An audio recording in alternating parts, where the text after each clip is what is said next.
నమస్కారం, సుఖీభావ్కు స్వాగతం. ఈ రోజు సుఖీభావ్లో ఆయుర్వేదంతో మధుమేహం ఇట్టే మాయం, మెనోపాజ్ తర్వాత టీ అలవాటు ఎంతో మేలు, కుటుంబంలో గుండె జబ్బుల గుట్టు విప్పే లైపోప్రోటీన్ ఏ, గర్భాశయాన్ని తొలగించే డాక్టర్ రోబో, ఇంకా హెల్త్ టిప్. మధుమేహాన్ని పూర్తిగా నయం చేసుకోవచ్చా?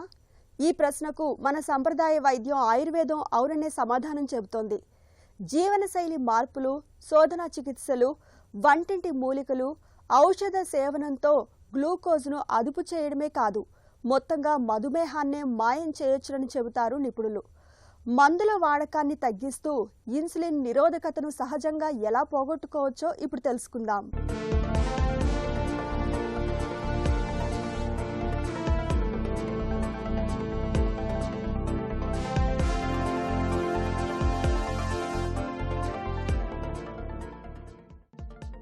మన శరీరంలో వాత, పిత్త, కఫదోషాల సమతుల్యత తప్పినప్పుడు మధుమేహం వంటి ప్రమేహ వ్యాధులు చుట్టుముడతాయని ఆయుర్వేదం పేర్కొంటుంది.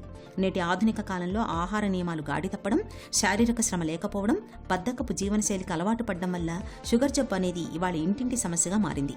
ఆయుర్వేదం ప్రకారం శరీరంలో కఫదోషం తీవ్రమైనప్పుడు మేధస్సు అంటే కొవ్వు పెరుగుతుంది. దీంతో అగ్నిమాంద్యం ఏర్పడుతుంది. మూత్రంలో తీపి రూపంలో ధాతుక్షయం జరుగుతుంది. ఇలాంటప్పుడు ఆహారాన్ని ఔషధ రూపంలో తీసుకోవడం, పంచకర్మలు, శుద్ధి, దినచర్యల్లో తగిన మార్పులు చేసుకోవడం ద్వారా రక్తంలో గ్లూకోజ్ స్థాయిలను తిరిగి సాధారణ స్థితికి తీసుకురావచ్చని, ప్యాంక్రియాస్లోని బీటా కణాల పనితీరును పునరుద్ధరించవచ్చని నిపుణులు చెబుతారు. మేజర్గా డయాబెటీస్ వ్యాధిని కనుక చూసినట్టయితే డయాబెటీస్ మెలిటస్, డయాబెటీస్ ఇన్సిపిటస్ అనేటువంటిది ముఖ్యమైనటువంటి రెండు ఉన్నాయి. డయాబెటీస్ ఇన్సిపిటస్ అనేది హార్మోనల్ ప్రొఫైల్ చేత సేమ్ లక్షణాలు కలిగి ఉన్నప్పటికీ మూత్రం యొక్క సంఖ్యను అత్యధికంగా పంపించి దప్పికను కలుగజేసి ఎలక్ట్రోలైట్ ఇంబ్యాలెన్స్ కలుగజేస్తుంది. కాబట్టి ఇది కూడా షుగర్ వ్యాధి వలె ఉంటుంది, కానీ షుగర్ వ్యాధి కాదు. కానీ డయాబెటీస్ మెలిటస్ అనేది దాదాపు కొన్ని ప్రత్యేకమైనటువంటి క్లాసిఫికేషన్ ఉంది దీనికి.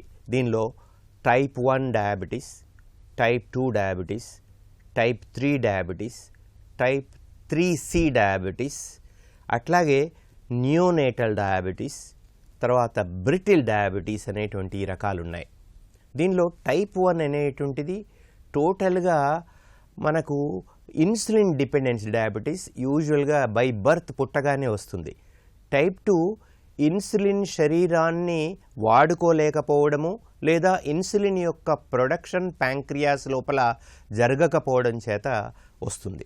అట్లాగే జెస్టేషనల్ డయాబెటీస్ అనేది ప్రెగ్నెంట్ ఉమెన్ లోపల తాత్కాలికంగా ఆ పర్టికులర్ పీరియడ్లో షుగర్ వ్యాధి వచ్చేసి మళ్ళీ అది క్రమేణా ట్రీట్మెంట్ తీసుకున్నా తీసుకోకపోయినా కొన్ని ప్రత్యేకమైనటువంటి చర్యలు, నిర్దిష్టమైన చర్యలు తీసుకుంటే పోతుంది. అట్లాగే టైప్ 3C ఇది ఒక ప్రత్యేకమైనటువంటి, దీని మీద చాలామంది ఫోకస్ చేయరు. దీనిలో ఏంటంటే ప్యాంక్రియాటిక్ క్యాన్సర్స్ కానీ ప్యాంక్రియాటిక్ ట్యూమర్స్ కానీ ఉన్నట్టయితే ఈ టైప్ 3C అనేటువంటిది రావడానికి ఆస్కారం ఉంటుంది. అందుకనే దీని యొక్క రక్త పరీక్షల యొక్క ఎగ్జామినేషన్, ఫాస్టింగ్ అయితేమి, ర్యాండమ్ అయితేనేమి, పోస్ట్ పాండియల్ అయితేమి, గ్లైకోసిలేటెడ్ హీమోగ్లోబిన్ యొక్క ఎస్టిమేషన్ ద్వారా, అంటే గత 3-4 నెలలుగా షుగర్ వ్యాధి కంట్రోల్ ఉందా లేదా అనేటువంటి నిర్దిష్టమైనటువంటి చర్యల ద్వారా దీన్ని గుర్తుపట్టవచ్చు. మన ఒంట్లో నుంచి మధుమేహాన్ని మాయం చేయడానికి తీపి పట్ల వ్యామోహం తగ్గించుకోవాలని, చేదు, వగరు, కారం రుచులను ఆహారంలో భాగం చేసుకోవాలని చెబుతుంది ఆయుర్వేదం. మన ఇంట్లోని వంటిల్లు, వంట దినుసులు షుగర్ జబ్బుని అదుపు చేయడానికి ఎంతగానో తోడ్పడతాయి. ప్రతిరోజు ఉదయాన్నే పరగడుపున 1/2 టీ స్పూన్ మెంతుల పొడిని గోరువెచ్చని నీటిలో తీసుకోవటం వల్ల మంచి ఫలితం ఉంటుంది. మెంతి పొడి జీర్ణక్రియను మెరుగుపరుస్తుంది, ఇన్సులిన్ నిరోధకతను తగ్గిస్తుంది. అలాగే నేరేడు గింజల చూర్ణం, చేదు కాకరకాయ రసం, తిప్పతీగ కషాయం తీసుకోవటం వల్ల రక్తంలో గ్లూకోజ్ చక్కగా అదుపులో ఉంటుంది. త్రిఫలా చూర్ణం, పసుపు, ఉసిరిని తీసుకోవటం వల్ల ఒంట్లో వ్యాధి నిరోధకత పెరుగుతుంది, నరాల బలహీనత తగ్గుతుంది. ఇవి కేవలం తాత్కాలికంగా రక్తంలో చక్కెరను తగ్గించడం మాత్రమే కాకుండా కణజాల స్థాయిలో జీవక్రియను వేగవంతం చేసి శరీరంలోని విష పదార్థాలను బయటకు పంపుతాయని చెబుతారు నిపుణులు. ఈ వ్యాధి బారిన పడ్డవాళ్ళు ఈ వ్యాధి నుంచి బయటపడవచ్చా? ఖచ్చితంగా. దీనిలో ఏంటంటే remission, temporary remission, permanent remissions అనేటువంటివి ఉన్నాయి. ఆహారంలో మార్పులు, రోజు వ్యాయామం చేయడం, తర్వాత మనకు కొన్ని ప్రత్యేకమైనటువంటి యోగా మెడిటేషన్ లాంటి చర్యల ద్వారా కనుక తీసుకున్నట్టయితే మనం తప్పకుండా ఇది రెమిషన్ స్టేజ్, టెంపరీ రెమిషన్ స్టేజ్కి తీసుకురావచ్చు.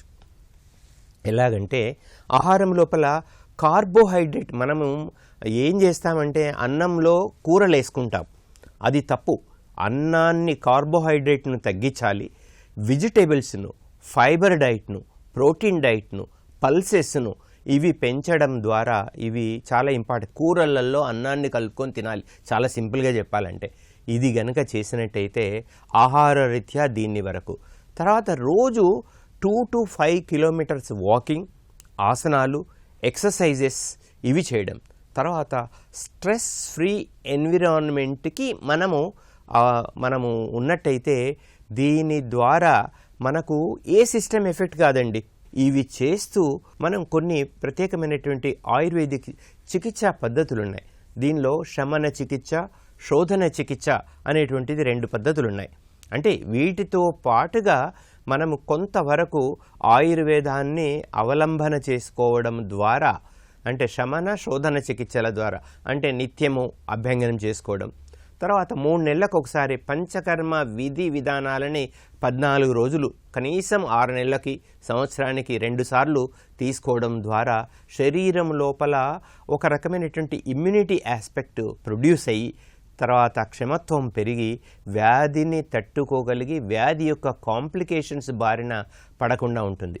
మనకు ఇన్సులిన్ని ప్రొడ్యూస్ చేయగలిగేటువంటి కొన్ని ప్రత్యేకమైనటువంటి ఔషధాలు కూడా, వసంత కుసుమాకర లాంటి ఔషధాలు, తర్వాత గోమూత్ర శిలాజిత్తును అశ్వగంధలో కలిపి తీసుకోవడం, తర్వాత నిషాంలకి లాంటి ఔషధాలని మనము కొంచెము రెగ్యులర్గా తీసుకోవడం చేత ఈ షుగర్ వ్యాధిన పడ్డా కూడా కంట్రోల్ చేస్తూ డైట్తో పాటుగా మనం చేసినట్టయితే టెంపరరీ రెమిషన్ నుండి పర్మనెంట్ రెమిషన్కు రావడం ద్వారా వ్యాధిని మళ్ళీ శరీరంలో లేకుండా చేసుకోవచ్చని నేను నిర్వివాదాంశంగా చెప్పగలనండి. షుగర్ జబ్బును మాయం చేయడానికి ఆయుర్వేదం తనవైన కొన్ని ప్రత్యేక ఔషధాలను సూచిస్తుంది. వసంత కుసుమాకర రస్, చంద్రప్రభావటి, మధుమేహరివటి, మేహముద్గర రస్ వంటి ఔషధాలు ఇన్సులిన్ ఉత్పత్తిని ప్రేరేపిస్తాయి. అంతేకాదు మధుమేహం వల్ల వచ్చే డయాబెటిక్ రెటినోపతి, న్యూరోపతి, కిడ్నీ సమస్యల ముప్పును చాలా వరకు తగ్గిస్తాయి. ఇక శోధన చికిత్సలైన వమనం, విరేచనం, బస్తీ వంటి పంచకర్మ ప్రక్రియలు శరీరాన్ని లోపల నుంచి శుద్ధి చేస్తాయి. రోజు కనీసం అరగంట పాటైనా యోగాసనాల్ని సాధన చేయడం మేలు. సూర్య నమస్కారాలు, పశ్చిమోత్తాసనం, మండూకాసనం వంటివి మధుమేహులకు ఎంతగానో ఉపయుక్తంగా ఉంటాయి. ఆహార నియమాలు, వ్యాయామాలతో పాటు రాత్రిపూట చాలినంత నిద్ర ఉండేలా చూసుకోవాలి. ఇలా జీవనశైలిలో అన్ని రకాలుగా తగిన జాగ్రత్తలు తీసుకోవడం ద్వారా షుగర్ జబ్బు నుంచి తేలికగానే బయటపడచ్చు. హెల్త్ న్యూస్ మీకోసం. మెనోపాజ్ తర్వాత టీ తాగే అలవాటు మహిళలకు ఎంతో మేలు చేస్తున్నట్లు చెబుతున్నారు ఆస్ట్రేలియాలోని ఫ్లిండర్స్ యూనివర్సిటీకి చెందిన శాస్త్రవేత్తలు. మెనోపాజ్ తర్వాత మహిళల ఎముకలు గుల్లబారిపోతుంటాయి. దీనికి టీ, కాఫీలు తాగడానికి ఏదైనా సంబంధం ఉందా అనే ప్రశ్నతో 10,000 మంది పైన శాస్త్రవేత్తలు పరిశోధనలు జరిపారు. అందులో తేలిందేమిటంటే మెనోపాజ్ తర్వాత ఆడవాళ్లలో ఈస్ట్రోజెన్ స్థాయిలు భారీగా తగ్గుతాయి. దాంతో ఎముకల్ని గుల్ల చేసే ఆస్ట్రోక్లాట్స్ అనే కణాలు పెరిగి వాటిని విరిగిపోయేలా చేస్తాయి. ఈ పరిస్థితికి తోడు తరచూ కాఫీ తాగేవారిలో కెఫిన్ అధికమై అది ఆహార పదార్థాల నుంచి మనకు కాల్షియం అందకుండా చేస్తుంది. దీంతో ఎముకలు మరింత బలహీనం అవుతుంటాయి. అలాగే కెఫిన్ రక్తనాళాలను కుచించుకుపోయేలా చేసి ఒంట్లో నుండి వేడి ఆవర్లు పుట్టించడంతో పాటు రాత్రిపూట చెమటలు కూడా పట్టేలా చేసి మెనోపాజ్ లక్షణాల్ని తీవ్రం చేస్తుంది. అదే టీ తాగేవారి విషయానికి వస్తే టీలోని కెటాచిన్స్ అనే యాంటీ ఆక్సిడెంట్లు శరీరంలోని ఆస్ట్రోబ్లాట్స్ అనే కణాలను ఉత్తేజితం చేస్తాయి. వీటికి ఎముక సాంద్రతను పెంచి అవి అరగకుండా చేసే గుణం ఉంది. అంతేకాదు మోకాళ్ల నొప్పులను కూడా తగ్గిస్తాయి. అందుకే కాఫీ కంటే టీ మంచిదని అంటున్నారు శాస్త్రవేత్తలు. ప్రత్యేకించి గ్రీన్ టీ లేదా హెర్బల్ టీల్లో ఉండే పాలీఫెనాల్స్ రసాయనాలు ఎముకల క్షీణతను అరికట్టడంలో మరింత సమర్థంగా పనిచేస్తాయని నిపుణులు చెబుతున్నారు. అయితే టీ తీసుకునేటప్పుడు అధికంగా పంచదార, పాలు కలపకుండా తాగితేనే అందులోని కెచాటిన్లు శరీరానికి పూర్తిగా లభిస్తాయి. దీనికి తోడు మెనోపాజ్ తర్వాత మహిళలు రోజు కాల్షియం, విటమిన్ డి లభించే ఆహారాన్ని క్రమం తప్పకుండా తీసుకోవడం ఎంతో ముఖ్యం. టీ తాగడంతో పాటు నిత్యం తేలికపాటి వ్యాయామాలు, నడకను అలవాటు చేసుకుంటే ఆస్టియోపోరోసిస్ ముప్పును సులువుగానే అధిగమించవచ్చు. అయితే టీ మంచిదని అతిగా తీసుకోకూడదు. రోజుకు 2 నుంచి 3 కప్పులకు పరిమితం కావడం శ్రేయస్కరం. రక్తంలో కొలెస్ట్రాల్ సాధారణ స్థాయిలోనే ఉన్నా కొంతమంది గుండెపోటు బారిన పడుతుంటారు. కొలెస్ట్రాల్తో నిమిత్తం లేని ఇలాంటి గుండెపోటు వెనుక ఓ ప్రత్యేకమైన కారణం దాగి ఉంటుంది. దాని పేరే లైపోప్రోటీన్ ఏ. కుటుంబంలో వంశపారంపర్యంగా వచ్చే ఈ ప్రోటీన్ సాధారణంగా చేసే లిపిడ్ ప్రొఫైల్ పరీక్షలో బయటపడదు. కానీ జీవితంలో ఒక్కసారి ఈ లైపోప్రోటీన్ ఏ పరీక్ష చేయించుకుంటే చాలు, భవిష్యత్తులో గుండె జబ్బుల ముప్పును ముందే ఊహించవచ్చునని చెబుతున్నారు డాక్టర్లు. కుటుంబంలో గుండె జబ్బుల గుట్టు విప్పే లైపోప్రోటీన్ ఏ పరీక్ష గురించిన పూర్తి వివరాలను ఇప్పుడు తెలుసుకుందాం.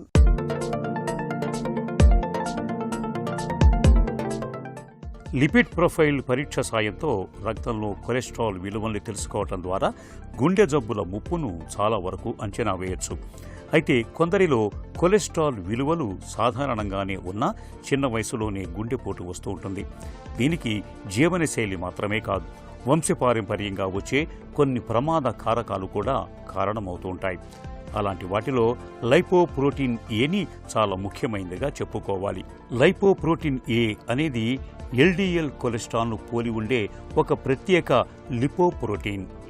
దీనికి అదనంగా ఉండే ఒక ప్రోటీన్ కారణంగా రక్తనాళాల గోడల్లో కొవ్వు పేరుకుపోవటం, గడ్డలు ఏర్పడే ప్రమాదంతో దీనికి సంబంధం ఉందని అనేక అధ్యయనాలు సూచిస్తున్నాయి. ముఖ్యంగా తల్లిదండ్రులు లేదా తోబుట్టువుల్లో చిన్న వయసులో గుండెపోటు, పక్షవాతం లేదా తీవ్రమైన గుండె జబ్బులు వచ్చిన చరిత్ర ఉంటే ఈ పరీక్షను వైద్యులు పరిగణలోకి తీసుకుంటారు. లైపోప్రోటీన్ ఏ స్థాయి ఎక్కువగా ఉండటం అనేది జన్యుపరంగా నిర్ణయించబడుతుంది. అందువల్ల ఆహారం లేదా వ్యాయామం వల్ల ఇది పెద్దగా తగ్గకపోవచ్చు. అయినప్పటికీ జీవనశైలిని మెరుగుపరచటం, రక్తపోటు, మధుమేహం, చెడు కొలెస్ట్రాల్ వంటి ఇతర ప్రమాద కారకాలను కట్టుదిట్టంగా నియంత్రించటం ద్వారా మొత్తంగా గుండె జబ్బుల ప్రమాదాన్ని తగ్గించుకోవచ్చు. ప్రతి ఒక్కరికి ఈ పరీక్ష అవసరం లేదు. కానీ కుటుంబ చరిత్ర, పదే పదే గుండె జబ్బులు రావటం లేదా సాధారణ పరీక్షలతో పరిస్థితి తెలియనప్పుడు లైపోప్రోటీన్ ఈ పరీక్ష ఉపయోగపడుతుంది. ఒకసారి చేసిన పరీక్ష చాలాసార్లు సరిపోవచ్చు. ఎందుకంటే లైపోప్రోటీన్ ఈ స్థాయి జీవితంలో పెద్దగా మారదు. కాబట్టి ఈ పరీక్షను వ్యక్తిగత ప్రమాదాన్ని అంచనా వేయటానికి ఉపయోగించే ఒక అదనపు సాధనంగా చూడాలని చెబుతారు డాక్టర్లు. గర్భాశయాన్ని తీసేయాలి, సర్జరీ చేయాలనే మాట వినగానే చాలా మందికి పొట్టపై కోత, రక్తస్రావం, నొప్పి గుర్తుకొస్తాయి. ఆపై నెలల తరబడి విశ్రాంతి తీసుకోవాల్సి ఉంటుందని భయపడుతుంటారు. కానీ ఆధునిక వైద్యంలో అందుబాటులోకి వచ్చిన రోబోటిక్ సాంకేతిక పరిజ్ఞానం ఈ భయాలకు చెక్ పెట్టేస్తుంది. రోబోటిక్ హిస్టరెక్టమీతో చిన్న కోత, తక్కువ రక్తస్రావం, నొప్పి లేకుండా ఆపరేషన్ను పూర్తి చేయొచ్చునని చెబుతారు డాక్టర్లు. రోబోటిక్ హిస్టరెక్టమీ గురించిన పూర్తి వివరాలని డాక్టర్ని అడిగి ఇప్పుడు తెలుసుకుందాం.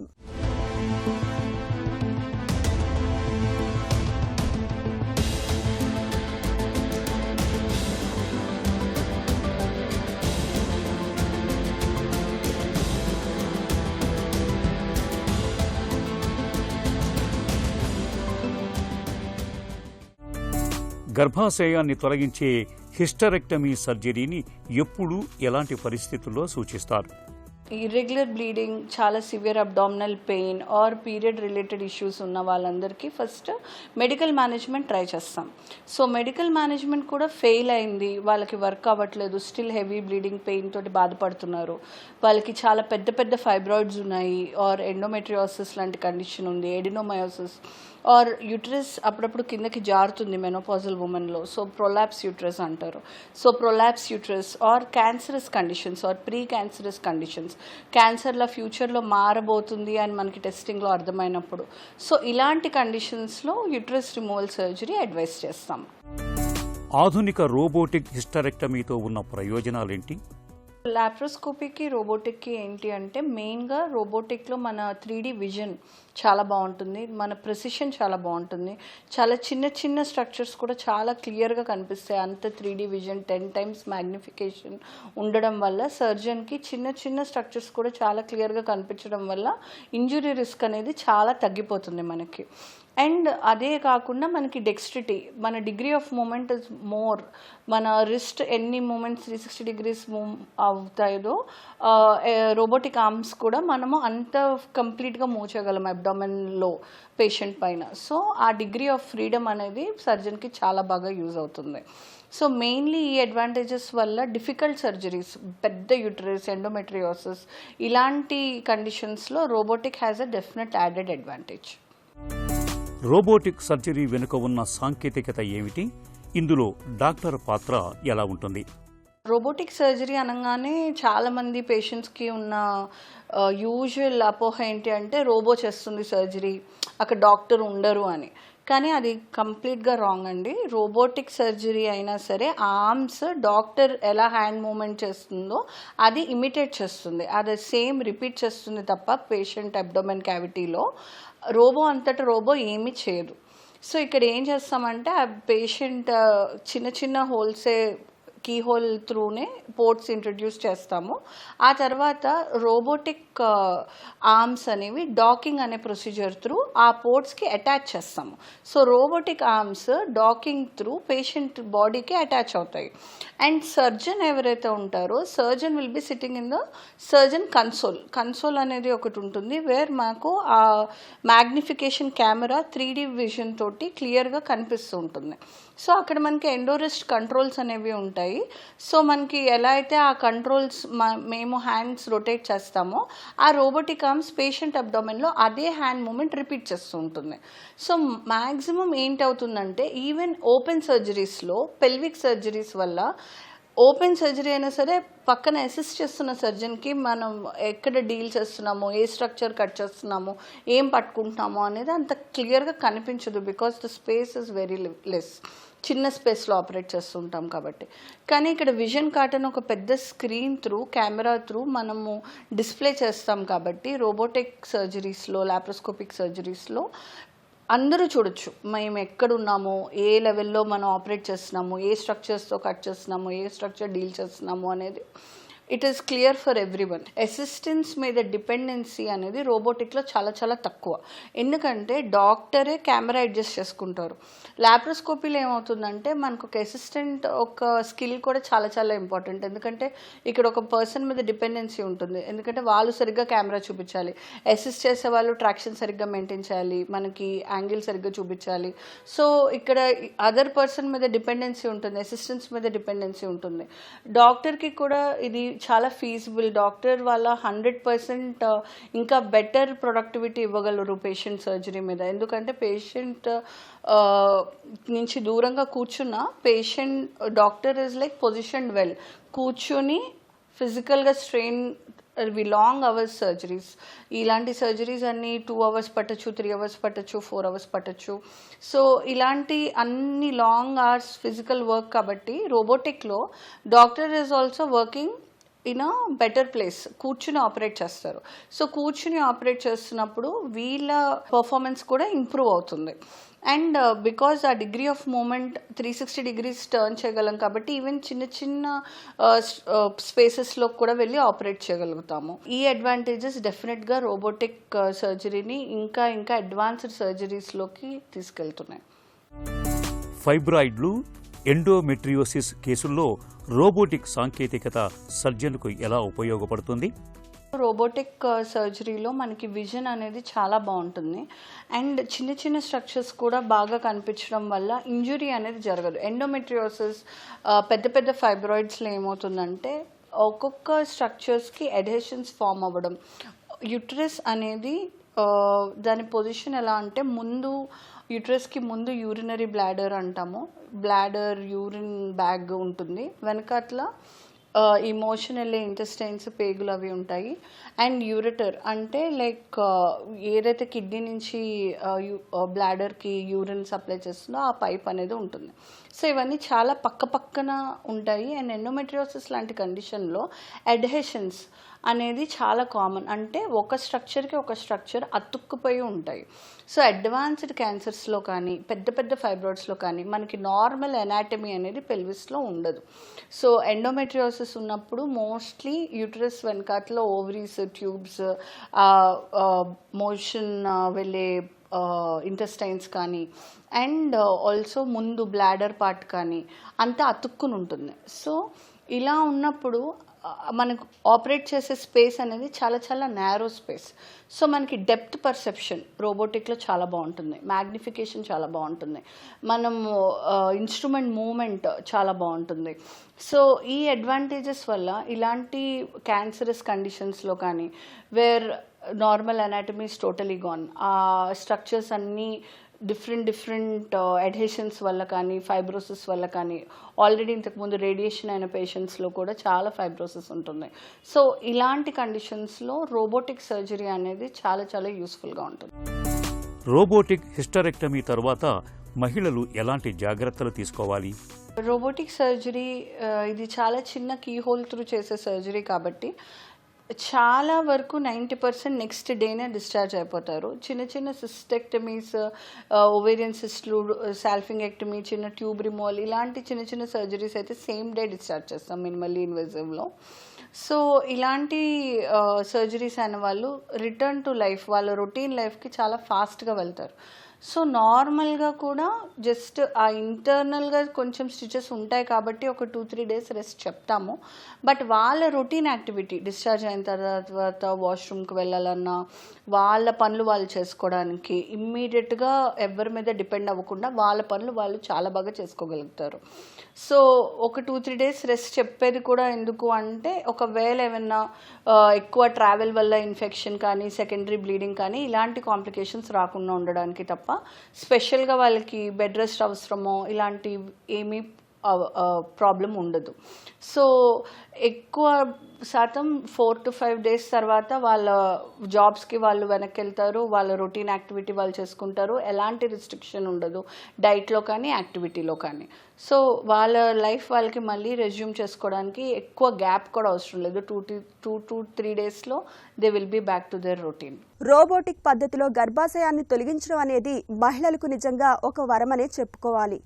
తక్కువ కోత, అతి తక్కువ రక్తస్రావం, నొప్పి లేకపోవడంతో పాటు సర్జరీ తర్వాత 2-3 రోజుల్లోనే సాధారణ జీవితంలోకి వచ్చేయచ్చు. ఒక చిన్న చిట్కా మీకోసం.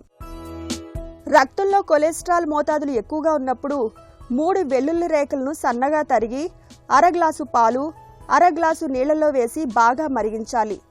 నీళ్లన్నీ ఆవిరై పాలు మాత్రమే మిగిలాక వడగట్టి తాగాలి. నిత్యం ఇలా చేస్తుంటే రక్తంలో కొలెస్ట్రాల్ క్రమంగా తగ్గుముఖం పడుతుంది.